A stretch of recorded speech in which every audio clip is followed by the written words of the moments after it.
안녕하십니까? 바다의 별지기 엘라입니다. 성모 마리아의 생애 두 번째 이야기. 성모 마리아의 어린 시절 두 번째 챕터. 성전으로 길을 떠나 예루살렘에 도착하기까지 마리아에게 무슨 일이 있었는지 들어보시겠습니다. 성전으로 길을 떠나는 마리아. 나는 안나의 집에서 소년 예언자들 곁에 서 있었는데 아무도 우리를 보지 못하는 것 같았다. 그래서 우리는 아무에게도 방해를 주지 않았다. 소년 예언자들은 수백 년 전에는 노인이었지만 지금은 어린 소년으로서 그곳에 와 있다는 사실에 대해 전혀 놀라지 않았다. 또한 나는 40살이 넘은 수녀이지만 지금은 9살 된 가난한 농부의 아이가 된 것에 대해 전혀 놀라지 않았다. 이 거룩한 자들과 함께 있으면 인류가 죄악을 범해 장님이 된 것 이외에는 놀랄 일이 아무것도 없었다. 나는 그들이 새벽에 예루살렘을 향해 길을 떠나는 것을 보았다. 어린아이 마리아는 집에서 나와 동물들에게 달려가 성전에 가고 싶다고 말했다. 그녀는 너무나 성전으로 가고 싶어 했다. 소년 예언자들과 나는 문 앞에 서서 눈으로 그녀를 따라다녔다. 그들은 다시 나에게 두루마리 책에 있는 구절들을 보여주었다. 그중 하나는 성전의 영광에 대해 말했는데 그 안에 더 큰 영광이 있다고 덧붙여 말했다. 그들은 짐을 나르는 동물 2마리와 함께 여행했다. 둘 중 무겁게 짐을 실은 당나귀는 하인이 이끌고 먼저 앞서 길을 떠났다. 한편 집 앞에서 짐을 실은 다른 당나귀에는 자리를 준비하여 마리아를 그 위에 앉혔다. 그녀는 첫 번째 의복의 작은 노란색 드레스를 입고 큰 망토에 둘러싸여 있었다. 이 당나귀를 이끄는 요아킴은 순례자들이 들고 다니는 것 같은 꼭대기에 커다란 둥근 손잡이가 달린 긴 지팡이를 들고 있었다. 한 하녀가 여행 내내 그들과 함께 동행했다. 일가 친척 일부 여성들과 아이들은 그들과 함께 떠났는데 그들은 길이 갈라진 곳에서 자신들의 집으로 갔다. 사제 중 한 명도 잠시 동행했다. 그들은 등불을 가지고 있었지만 나의 환시에서는 항상 성가족과 다른 거룩한 사람들이 밤에 여행할 때에는 길을 비추는 빛이 있었는데 등불 빛은 이 빛 속에서 완전히 사라졌다. 나는 처음에는 소년 예언자들과 함께 아이 마리아 뒤에서 걷고 있는 것처럼 보였다. 그리고 그 후 마리아가 걸어갈 때에는 나는 그녀 옆에 있었다.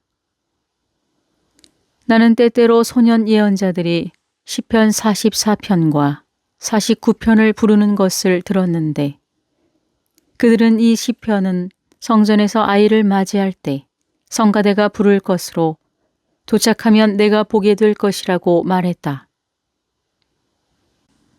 나는 그들이 처음에는 내리막길을 가다가 다시 올라가는 것을 보았다. 나는 아침과 낮에 시냇물이 흐르는 샘 옆에서 일행이 쉬고 있는 것을 보았다. 거기에는 초원이 있었고 그들은 발삼나무 울타리 옆에서 쉬었다.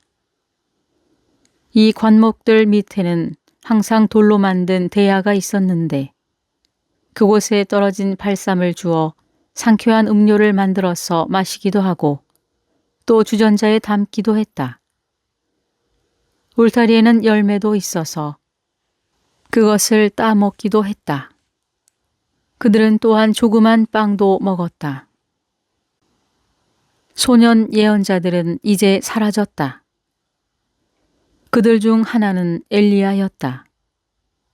다른 한 명은 모세라고 생각한다. 나는 아이 마리아가 그들을 보았을 것이라고 확신하지만 그녀는 그것에 대해 아무 말도 하지 않았다. 그녀는 거룩한 아이들이 어렸을 때 또는 성장한 이후에 자신에게 나타나는 거룩한 동정녀를 보고도 다른 사람들에게는 아무 말도 하지 않는 것처럼 보기만 했다. 왜냐하면 그런 순간은 조용히 묵상하는 상태이기 때문이다. 그들은 작은 개울을 건너서 휴식처에 도착했는데 마을의 언덕 기슭에 있는 여관에서 밤을 보냈다. 그들은 예수님이 30살 되던 해 9월 요한에게 세례를 받으러 베타니아로 갔던 것과 같은 방향으로 여행했다. 성가족은 이집트로 피신할 때도 같은 길을 택했다. 1821년 11월 4일 카타리나 에메릭은 이렇게 말했다.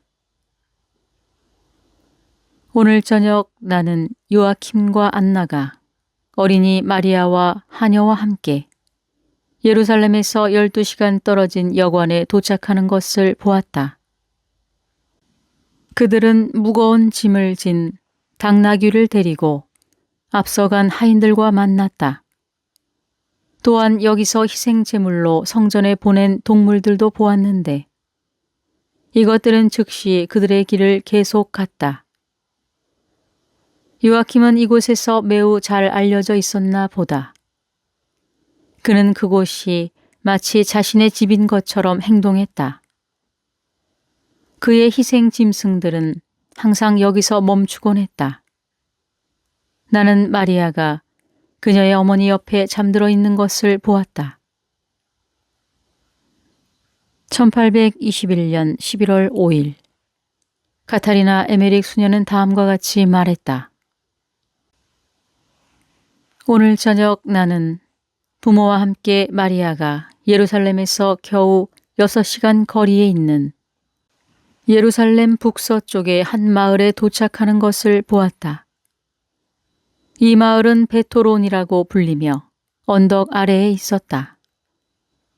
도중에 그들은 서쪽으로 요빠 근처의 바다로 흘러 들어가는 개울을 건너갔는데 성령이 강림한 후 이곳에서 베드로가 가르치던 곳이다. 베토로는 레위인들이 사는 큰 마을이다. 아주 크고 좋은 포도가 여기에서 자란다. 또 많은 다른 과일도 자란다. 성가족은 잘 관리된 친구의 집에서 머물렀다. 그 남자는 레위인 학교 교사였는데 그 집에는 많은 아이들이 있었다. 나는 안나의 일가 친척 여러 여성들이 그들의 어린 딸들을 데리고 이곳에 있는 것을 보고 매우 놀랐다. 나는 그들이 자신들의 집으로 돌아간 것으로 생각했는데 그러나 이제 내가 본 것처럼 그들은 지름길로 먼저 이곳에 와서 마리아의 일행을 환영하려고 한 것이다. 이 여성들과 아이들은 나자렛, 세포리스, 지불론과 그 주변에서 왔다. 그들 중 일부는 시험 기간 동안 이미 안나의 집에 있었다. 예를 들어 마리아의 언니와 그녀의 어린 딸 마리아 클레오파스, 그리고 딸들과 함께 있는 세포리스에 사는 안나의 자매이다. 마리아는 다른 아이들과 함께 큰 방으로 인도되었고 왕좌처럼 배치한 지붕이 있는 높은 자리에 앉혀졌다. 레위인 학교 교사와 다른 사람들은 다시 많은 질문을 하며 그녀의 머리에 화환을 씌웠다. 모두가 지혜로운 그녀의 대답에 놀랐다. 나는 얼마 전 성전 학교에서 집으로 돌아가는 길에 이곳을 통과한 한 영리한 다른 소녀에 대해서도 들었다. 그녀의 이름은 수산나였는데 나중에 그녀는 거룩한 여성들과 함께 예수님을 따랐다. 마리아가 성전에서 맡아야 할 것은 그녀의 자리였다. 그러한 자리는 수가 제한되어 있었기 때문이다. 수산나는 성전을 떠났을 때 15살이었으므로 마리아보다 11살 정도 더 많았다. 안나도 성전에서 교육을 받았지만 5살이 될 때까지 그곳에 가지 않았다. 아이 마리아는 성전 근처에 그렇게 가까이 있다는 것에 대해 매우 기뻐했다. 나는 요아킴이 눈물을 흘리며 마리아를 그의 가슴에 끌어안고 내 아이야, 나는 너를 다시 보지 못할까 두렵구나 하고 말하는 것을 보았다. 이제 식사가 준비되었다. 모두가 식탁에 기대어 앉아 있는 동안 나는 마리아가 사랑스러운 즐거움으로 뛰어다니는 모습을 보았다. 가끔은 어머니를 향해 눕거나 뒤에서 그녀의 목을 작은 팔로 껴안았다. 1821년 11월 6일 나는 오늘 아주 일찍 여행자들이 예루살렘을 향해 베토론을 떠나는 것을 보았다. 모든 친척들, 아이들, 숙박소 사람들도 그들과 함께 갔다. 그들은 아이를 위한 옷과 과일 선물도 가지고 갔다. 마치 예루살렘에서 큰 축제가 있을 듯 했다. 나는 마리아의 나이가 3년 3개월이라는 것을 확실히 알고 있었는데, 하지만 그녀는 우리나라의 5, 6살 된 소녀 같았다. 예루살렘에 도착한 마리아. 1821년 11월 6일 저녁, 카타리나 에메릭은 말했다. 오늘 정오에 나는 그녀를 동반한 사람들과 함께 마리아가 예루살렘에 도착하는 것을 보았다. 일행은 아이 마리아와 함께 북쪽에서 예루살렘으로 접근했지만 그쪽으로 들어가지 않았다. 도착하자마자 그들은 마을 가장자리를 따라서 동쪽으로 여호사밧 계곡의 일부를 통과해 올리브산과 베타니아로 가는 길을 왼쪽에 두고 가축 시장으로 연결되는 양문을 통해 도시로 들어갔다. 이 문 옆에는 웅덩이가 있는데 그곳에서 제물로 바칠 양을 처음으로 씻어서 무거운 흙을 제거한다. 그러나 이것이 베데스다의 연못은 아니다.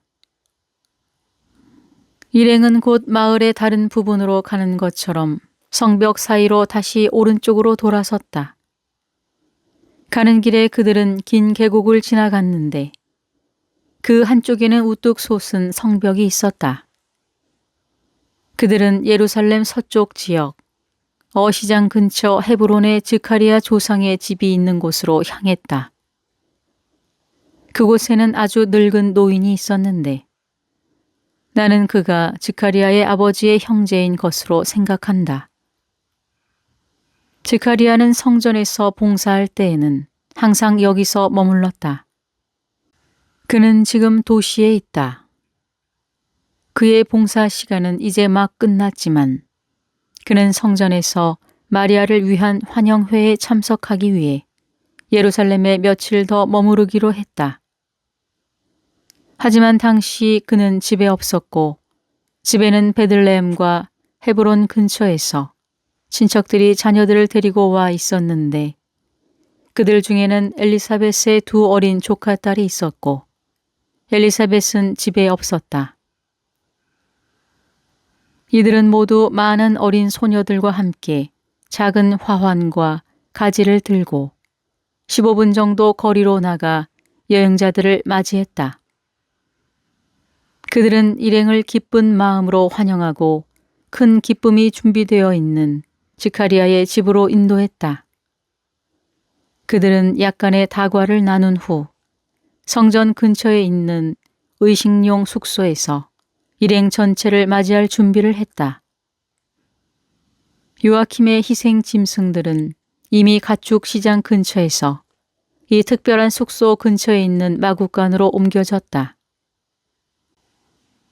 그리고 마침내 스가랴가 일행을 의식을 거행하는 숙소로 인도하기 위해 왔다. 어린아이 마리아는 하늘색 드레스와 함께 두 번째 의복을 입었다. 이제 행렬이 시작되었다. 스가랴가 요아킴과 안나와 함께 맨 앞에 서고 마리아는 흰옷을 입은 4명의 소녀들에게 둘러싸여 그 뒤를 따랐으며 다른 아이들과 친척들이 그 뒤에서 따라갔다. 그들은 여러 거리를 따라 헤로데의 궁전과 나중에 빌라도가 살았던 집을 지나갔다. 그들은 성전 언덕의 북동쪽 모퉁이로 향해 갔다. 그들 뒤에는 성전의 북서쪽에 있는 큰 높은 건물인 안토니아 요새가 있었다. 그들은 여러 계단을 거쳐 높은 벽을 올라가야 했다. 그들은 아이 마리아의 손을 잡아주려고 했지만 놀랍게도 그녀는 혼자서 신속하고 즐겁게 달려 올라갔다. 그들이 가고 있는 집은 가축시장에서 멀지 않은 의식용 숙소였다. 성전 주변에는 이와 같은 숙소가 4개 있었는데 이곳은 스가랴가 그들을 위해 예약한 곳이다. 그것은 큰 건물이었는데 잠자는 장소와 길고 낮은 테이블이 있는 일종의 회랑으로 둘러싸인 큰 안뜰이 있었다. 또한 요리용 난로가 있는 넓은 방도 있었다. 일행이 숙소에 들어가자 새로 도착한 사람들의 관습에 따라 그들의 발이 씻겨졌다. 남자들의 발은 남자가, 여자들의 발은 여자가 씻었다. 그런 다음 그들은 천장 중앙에 여러 가지가 난 커다란 등이 걸려 있고 물이 가득 찬 손잡이가 달린 커다란 금속 대야가 있는 방으로 들어갔다. 그리고 그곳에서 손과 얼굴을 씻었다. 요아킴의 짐을 나르는 나귀는 하인이 마구간으로 데려갔다. 요아킴과 안나는 아기 마리아와 함께 언덕 위에 있는 사제의 집으로 향했다. 여기에서도 마리아는 영적인 힘에 의해 이끌리듯이 놀라운 힘으로 계단을 올라갔다. 이 집에는 나이가 아주 많은 사제와 더 젊은 2명의 사제가 있었는데 둘 다 모두 나자렛에서 마리아가 시험을 치렀을 때 참석했던 사제였으며 그녀를 기다리고 있었다.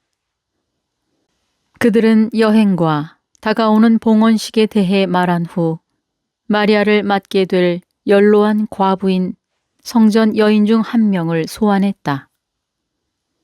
그 여인은 그녀처럼 다양한 여성들을 고용하고 어린 소녀들을 훈련시키는 일에 종사하는 다른 여성들과 함께 성전 근처에서 살았다.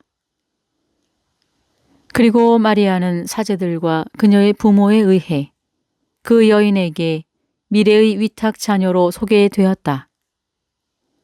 그녀는 진지하고 친절했는데 마리아는 그녀에게 신중하고 겸손하게 존경심을 표했다. 그들은 그 여인에게 마리아의 성품과 성격에 대해 이야기하고 그녀의 봉헌식과 관련된 다양한 문제를 논의했다. 이 연로한 여인은 그들과 함께 숙소로 가서 마리아의 소지품을 받은 후 그것을 아이의 새로운 방을 준비하기 위해 가져갔다. 스가랴의 집에서부터 일행을 동반한 사람들은 돌아가고 스가랴가 예약한 숙소에는 성가족과 함께 온 친척들만 남아 있었다. 여성들은 그곳에 자리를 잡고 다음 날 있을 연회를 준비했다.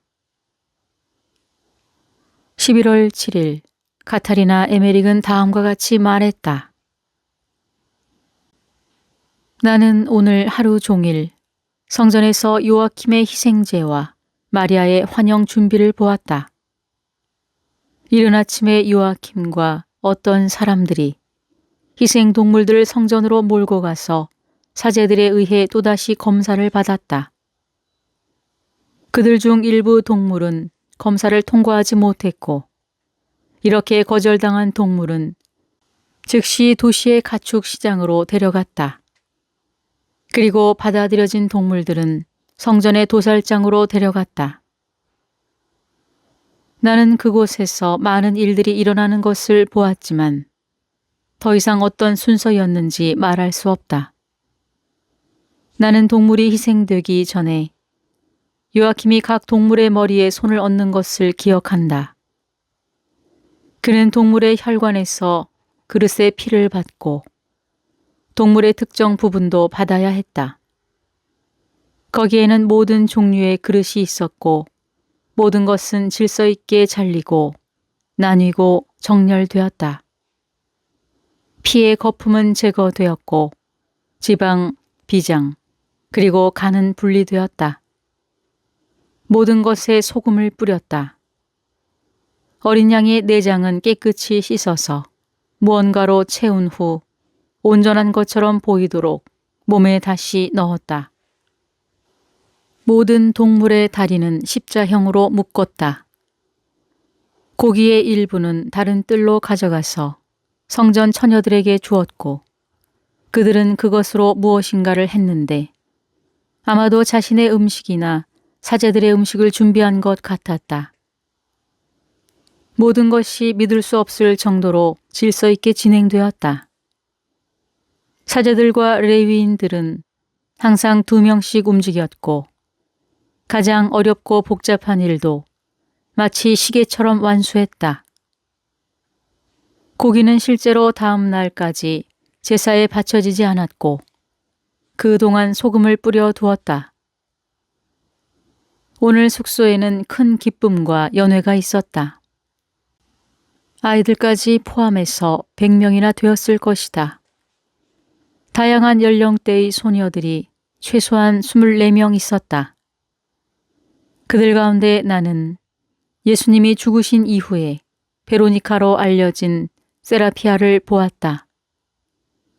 그녀는 키가 크고 10살이나 12살은 되었을 것이다. 그들은 마리아와 동료들을 위해 화환을 만들고 7개의 양초 또는 횃불을 장식하고 있었다. 받침대가 없는 촛대는 홀 모양이었다. 축제 기간 동안 숙소를 드나드는 사제들과 레위인들이 여러 명 있었는데 이들도 연회에 참여했다. 사람들은 요아킴의 희생 동물이 뛰어난 사실에 놀랐는데 그는 자신의 능력을 최대한 발휘해서 감사를 표하고 싶었다고 설명했다. 그는 어떻게 자신의 희생 제물이 성전에서 수치스럽게 거절당했으며 또 그 후 어떻게 하느님의 자비로 그의 기도가 응답되었는지 잊을 수 없었다. 오늘도 나는 어린아이 마리아가 숙소 근처에서 다른 어린 소녀들과 함께 걷고 있는 것을 보았다.